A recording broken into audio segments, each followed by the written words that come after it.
I want to start first with your field of expertise as an economist. Why are bonds volatile? If I own a bond because I've loaned money to the government, why is the value of that bond going down? But if I want to lend money to the government tomorrow, the interest the government has to pay me is going up. Well, that's the same thing. Price of bond going down means that the yield is rising. The yield is rising because the willingness to hold U.S. government securities is diminishing because the United States is very heavily indebted, because our government policies are erratic, because the budget deficit is huge. So all of this means that the attractiveness of holding U.S. securities is going down. Governments abroad are holding fewer and fewer American securities in their overall foreign exchange portfolios. And so 30-year interest rates have now well exceeded 5%. This is a huge rise in recent years. We had the Treasury Secretary say that they were going to do maneuvers to keep the interest rates down. The markets shrugged that off, and interest rates continue to rise, or bond prices fall. It's the same thing because of the inverse relationship. But the point is that the attractiveness of U.S. government securities is diminishing because of a government that is profligate, is running huge budget deficits, has no plans to get the deficit under control, and the debt has already reached officially $40 trillion was the recent announcement in the last few days. Given all of this, we're in a high and rising interest rate world. This means that when people have to borrow for mortgages for their homes, they find that this is becoming impossible to afford. Does the Treasury Secretary, Scott Bessent, know what he's doing? Is he a well-respected economist in your economic community? I've never seen anything like this Treasury Secretary during my career. He has the least interest in the U.S. economy of any Treasury Secretary, I think, in our modern history. He's basically there as an enforcer of attacks on other countries. You know, he was put in because he was an associate that was part of the attack on the British pound. He speaks like a gangster, like a thug. We're going to destroy your economy. We're going to bring down your currency. He calls that economic statecraft. But his knowledge, awareness, and concern about the U.S. economy itself is basically zero. I can't recall one intelligent statement that he has made about the U.S. economy or the budget. It's something outside of his domain. He is there as an enforcer of U.S. sanctions regimes against other countries. He's there to attack other currencies, to attack the economy of Iran, to attack the economy of Cuba, to attack the economy of all these countries that Trump threatens every day. Not much comes of any of this anymore. People shrug off when Trump says we're going to destroy your economy if you don't listen to us, because as he said just today, about countries that don't follow the U.S. line on Iran. It's basically shrugged off. But these statements are so shrill, they're unbelievable, coming from anybody of any responsibility in any political system, much less the president of the United States.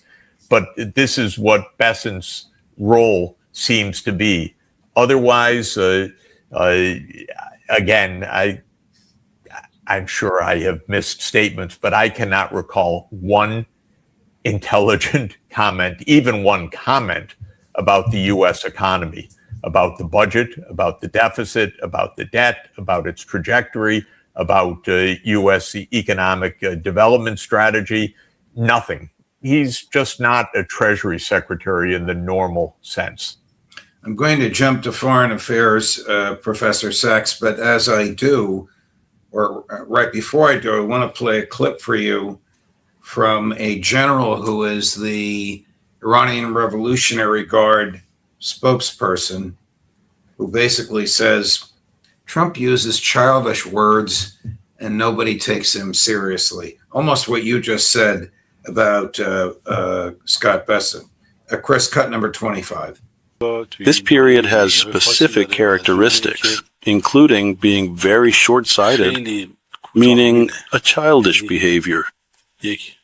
There is no foresight in what is being said, meaning when they speak, they don't even think about, say, 24 hours later. An important major international leader must see the depth of their words, even 50 or 100 years into the future, that will be recorded in history. But their characteristic is that they can't even predict up to tomorrow, and, so to speak, make a statement that is measured, forward-looking, and based on foresight. His words have no basis or foundation, but his statements have damaged America's power. We don't rely on these words at all. I mean, I rely on this driver's word much more because he shows up on time. But he keeps saying things that are proven false the very next day. You shouldn't rely on these words too much at all. In my opinion, the media shouldn't pay much attention to the words of the current U.S. president either, who just says useless things everywhere. Tell me they don't have a good handle on Donald Trump.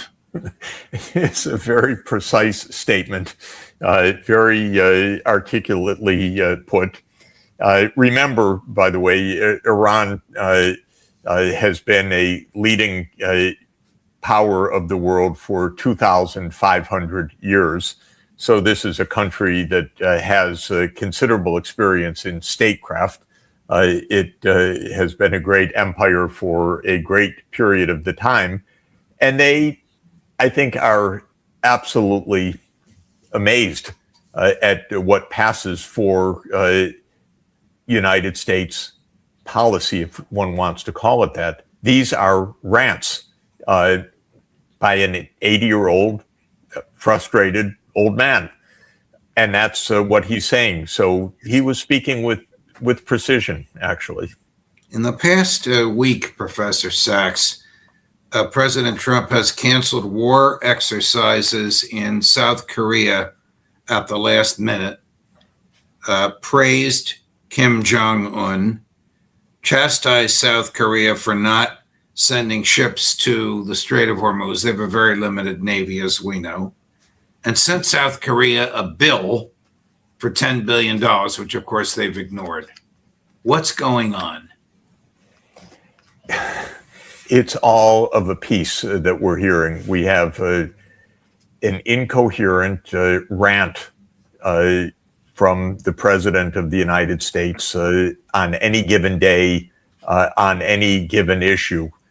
The world leaders understand just what you heard from the Iranian official just now, which is these words don't mean anything, and the United States cannot be counted on for anything right now, because on any given moment of any given day, anything is possible. And this we are seeing, of course, not only in the completely erratic behavior of U.S. foreign policy, but we're seeing it in the decisions that are being taken by governments all over the world to reassess their security arrangements, to find alternative security arrangements. There are important changes underway in the Middle East for the same reason, with Pakistan, Saudi Arabia, Turkey, and probably Egypt soon forming a new strategic security arrangement. This is part of a reassessment taking place essentially in every place of the world, and governments stumble. You saw statements by South Korean leaders. This is the core of our security arrangement. The United States is our key ally and so forth. But in truth, at the leadership level everywhere in the world, there is a reassessment of the geopolitics, of security, of how to deal with the completely erratic and unpredictable United States. It goes back to the rising interest rates. One part of the answer is don't hold U.S. Treasury securities. And there are many other ramifications, all of them, I would say, adverse from the U.S. point of view. To be untrustworthy is extremely costly for any country.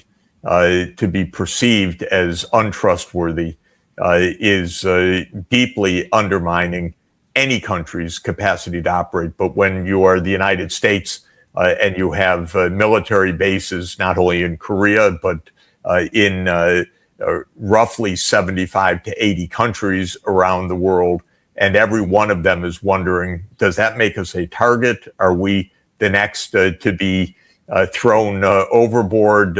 What will happen to our relationship tomorrow? Trump has made, again, those threats, which you briefly posted, that any country that doesn't do exactly what we say vis-a-vis Iran, we are going to punish to the maximum extent. This is something that every government in the world is dealing with right now. And as you know, I speak with leaders all over the world on a regular basis.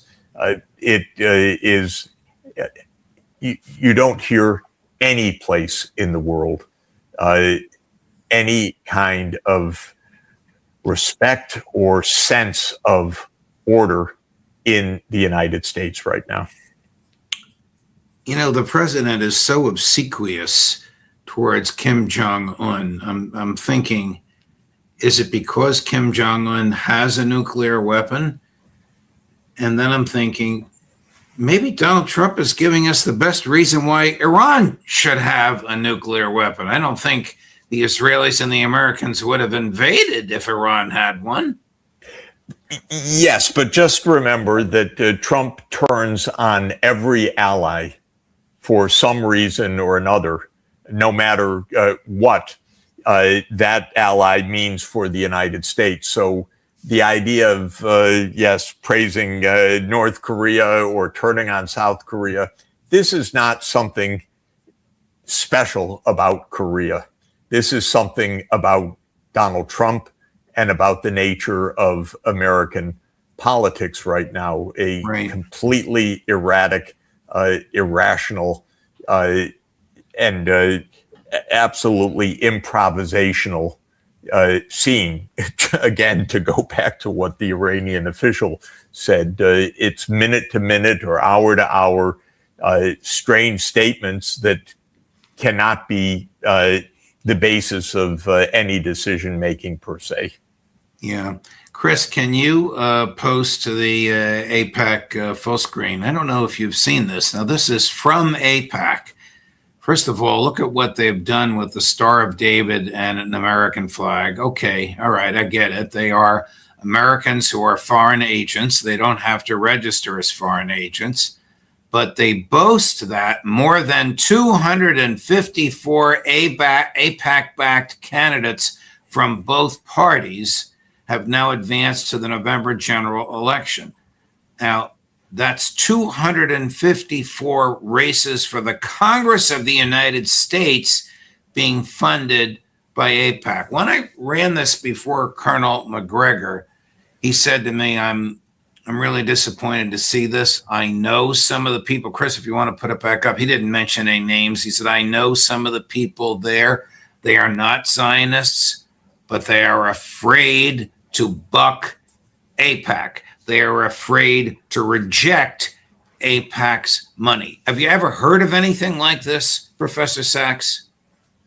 Well, I think the interesting point right now is that AIPAC is losing more elections than it's winning. This boast is absolutely empty. In fact, basically, AIPAC gives money to incumbents. Incumbents in the United States win re-election. But when you look at open races right now, the ones that say my opponent is taking money from AIPAC, the ones that are saying that being enthralled to Israel is destructive of American interests. They are the ones that are winning most of the elections right now. So I think AIPAC's boasts are absolutely the opposite of the truth. Yes, they funded incumbents that have won elections because they fund a lot of incumbents, and incumbents win elections. But when you look at where races are competitive right now, you just had the Senate race in Michigan, where the candidate that attacked his opponent as taking AIPAC money won the election. You had the same in Minnesota, where the candidate supported by AIPAC lost in a very large race. You had many congressional races where candidates won on the basis of saying that their opponent was backed by AIPAC. And the reason that this is happening is the American people have turned against Israel, and for understandable reasons, because Israel is a murderous government. It is a genocidal government. The American people are not murderous and genocidal, and they have turned their support to the Palestinian people who have been slaughtered by the Israelis and who are being killed every single day. And now to be a candidate backed by AIPAC is absolutely a liability in American politics in open races. So AIPAC's boast is completely empty. And I think that that is the main point. They are not winning, and Israel, as I have said now for years, is committing political suicide because it has lost the support of the American people. And this is in both parties. Where Israel still has support is in older cohorts of the Republican Party. Right. If you look at people who are younger Americans, it doesn't matter whether you are Republicans, Democrats, or independents, you are disgusted by Israel, by being a murderous, genocidal state, and you don't want to vote for candidates that support murder. And this is what's happening in America. So AIPAC's boast is really trying to make the best of what has been a disastrous period for them, and will continue to be more and more of a disaster because the American people have their eyes open, and on the majority, the large majority now, they are completely disgusted. Why doesn't AIPAC have to register as a foreign agent? Well, you know, this is a long-standing controversy that this is American money. This is just Americans who support Israel, and it is a debated point. But I think the main point, if I may say so, is that the American people do not support Israel. Yes, some demographic groups that are now a decided minority of America do support Israel, but most Americans do not. And so whatever AIPAC is, or however it should be registered, the fact of the matter is it is a losing proposition. A country should learn, do not commit genocide and expect to maintain the support you need from your most powerful backer. Israel depends fundamentally for its security on the United States, and the U.S. has lost interest, and for understandable reasons, because Israel's behavior is the worst. It is the worst one can imagine. It is genocidal. So last week, a Democratic member of the Florida House of Representatives introduced a resolution condemning the slaughter in Palestine. And during the debate, she said, tens of thousands have been killed. How many more have to die? And a Republican member of the House of Representatives shouted back at her, all of them. The resolution was defeated, 2 in favor, 102 against. 2 days later, that person who introduced the resolution, whose name is Angie Nixon, won the Democratic primary for Senate in Florida, which is exactly what you're talking about. Yes, I think that it is absolutely clear that AIPAC represents what the American people increasingly despise. They can brag all they want. Israel can think that it has the support, but it has lost it. And Israel has put itself at, I would say, absolutely fundamental risk, because they are not only completely misunderstanding reality,